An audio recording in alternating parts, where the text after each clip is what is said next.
Hello YouTubers!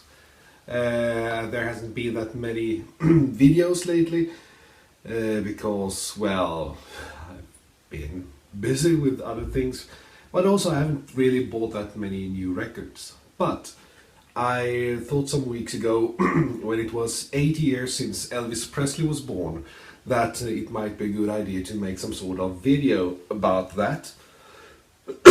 But I haven't really had time to think about it until now. I just saw that when I was looking through my Elvis albums, of course there are quite a lot of them, that there are really quite a lot of Elvis albums out there, and it's quite easy to, well, get lost among them, because all of them aren't that, well, necessary to have in your collection. So I thought, why not pick out 15 Elvis albums that you should start with when building a record collection. I could have, at first I tried to pick out 10, but then I really want 12. Alright, well, okay, 15. Because I have over 100 Elvis albums, and not all of them are that incredibly good. So, first of all, I'm going to show you 2 albums that you shouldn't get, that I just have removed from my collection because they are so incredibly crappy. These are 2 Danish albums, One Night with Elvis and King of Rock and Roll, and they have exactly the same songs on it. One Night, Don't Leave Me Now, Baby I Don't Care, Treat Me Nice. Same order. This is a Danish issue from 1984, and this is a Danish issue from 1985. And they are incredibly bad pressings, and they sound horrible, and they weren't issued by RCA, but by another record company that I won't mention, because, yeah, they are not worth mentioning here. So don't get these. Although, quite nice sleeves, but the records are crap. So, where to begin? Let's start with the 50s. I've decided that I'm not going to pick any boxes, because it's easy to make it, it's simple for yourself to pick out. There are so many different Elvis boxes, and many of them are quite good. Also, not picking any double albums, because I wanted to make this a bit more difficult. So only single LP issues, so to speak. And we could start with these 2 early compilation albums, Elvis Golden Records 1 and 2. There were 5 made all in all. 4 of them are quite famous. Number 3 and number 4 aren't that incredibly interesting, but these 2 I think collect the best of his 1950s music on the RCA label. But of course he made a lot of material for the Sun label before he had his great breakthrough for RCA. And there are quite a lot of different compilation albums with his Sun material, often with some sort of stereo echo. Those from the 1970s have some sort of stereo echo that you don't really like on these mono recordings. But some years ago, I think it was 10 years ago or so, this very nice compilation album was issued, Elvis at Sun, and this is the one to get, I think. This is the best compilation of Sun material by Elvis Presley. There. His first 2 studio albums, they are very famous. I think these are maybe the least good in when we talk about these 50s issues, because even if they are legendary and if they can contain some really great tracks, they are a bit uneven. But I would like to, this is of course legendary album, should be in almost all record collections, although it's not among his best. At least that's what I think. Neither is this one. I mean, lots of good rock and roll, but also some songs like Old Chap. but it doesn't do anything to me. So, and finally from the 1950s, I would pick the Elvis Christmas album. It is his first Christmas album of many, but I think this is the one to have. Right, from the 60s then. The 60s was a confused and decade for Elvis Presley, mainly focused on films, movies, as you may know, and not always that incredibly good.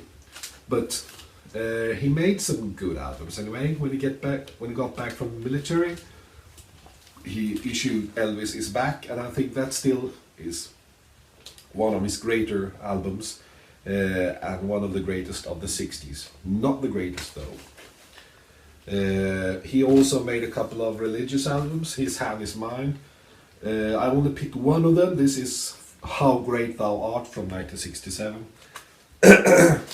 But of course this is a matter of taste. You may not want to include any religious albums, but if you want to have a wide spectrum of Elvis Presley, you should have at least one of them, and I would pick How Great Thou Art. Then another album that I think is fairly obvious in this collection, his comeback album, the original soundtrack recording from his NBC TV special from 1968. The whole show is available on DVD and definitely worth having, and the album is, well, gives you a good idea on what the show was like. And then, of course, I don't know how many times I've talked about this album, From Elvis in Memphis, his best album, totally. If you only have to pick one Elvis album, I think you should pick this one. I think you should pick it over the 1950s Sun and early RCA material. This is perfect. Yes. Right, over to the 70s then. The 70s, quite a mad time when it comes to Elvis Presley issues, because there were so many of them, and most of them more or less had the same cover with a black background and Elvis Presley in stage clothes singing in some sort of white jumpsuit, and it's hard to hold them apart.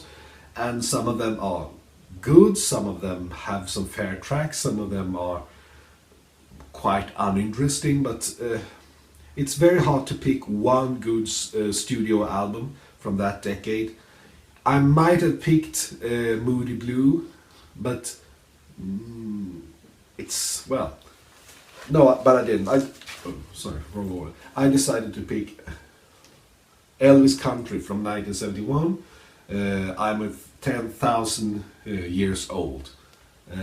This holds together very well as an album, although it's not totally country, but it has a sort of country flavor, and it's very inspired, I have to say that. He sounds very inspired and interested when he made the recordings on this album. There were also lots of live albums in the 1970s. Well, it started already in the late 60s. Difficult to really say which one to pick. You could pick a lot of them if you're really keen on the live Elvis. I would pick this one. Elvis live on stage in Memphis from 1974. With it's a bit of an unusual sleeve, because instead of a big live picture of Elvis Presley, we see his Graceland mansion. I think this is one of the better concert albums, but also this is a matter of taste. I think he's in good form here, so I would pick this one. Then I would pick the Elvis Golden Records, or Gold Records, Volume 5. The least well known, because this was issued in 1984, long after the earlier ones that were issued between 1956 and 68. But this is a good collection of his best tracks from the late 60s to the, well, up until his last year of recording in 1976, when he recorded Moody Blue, when we talk about studio recordings, and Way Down from 1977. This is a great collection and not that well known, but I would add this to the list. All right, those of you who may have been counting the records I've been showing here, you know that I have only shown 13 records. So I'm going to show you the 2 bonus ones that I like. First of all, we have this one, Our Memories of Elvis Volume 2. More of the pure Elvis sounds. And what do we mean by that? Well, these are some of his studio recordings without many of the overdubs like strings and lots of different stuff that often was added just to make the recording sound a bit more, well, interesting for its time. Today it sounds a bit dull, but I like the idea of them being issued with a slightly less stringy and over-arranged style. There were 2 made. The first one does have a picture of the Colonel and Elvis' father on the sleeve. It's okay, but this is much better with some well, pure versions of I Got a Feeling in My Body, Green Green Grass of Home and For the Heart. And this was issued, I think, in the late 70s, 1979. So have a look out for this because I think it's very good. And finally, the last one is this issue from 1981, Guitar Man. And this was the last production of the producer Felton Jarvis, who would, I don't know if he died just before the record was finished or issued or just after, but around that time. And Felton Jarvis, of course, was a producer on lots of Elvis albums in the 1970s. And these are recordings of, well, let's say, they have put new accompaniment to Elvis vocals from, and these are recordings from between, I think, 1969 to 1976. And why would you do that? Well, they wanted to make an Elvis record as he may have sounded in 1981. And that sounds like a really ghastly idea, of course, but to be quite honest, it works quite well. And we also have new guitar overdubs by Jerry Reed on Guitar Man. So the arrangements are very tastefully done, and I think they work quite fine. Maybe not up to everybody's taste, but of course this is not a production for, like 1985 or 86 with lots of synthesizers, but more of a modern country record as they would sound in maybe the early 80s. And of course, great sleeve, very nice picture of Elvis Presley.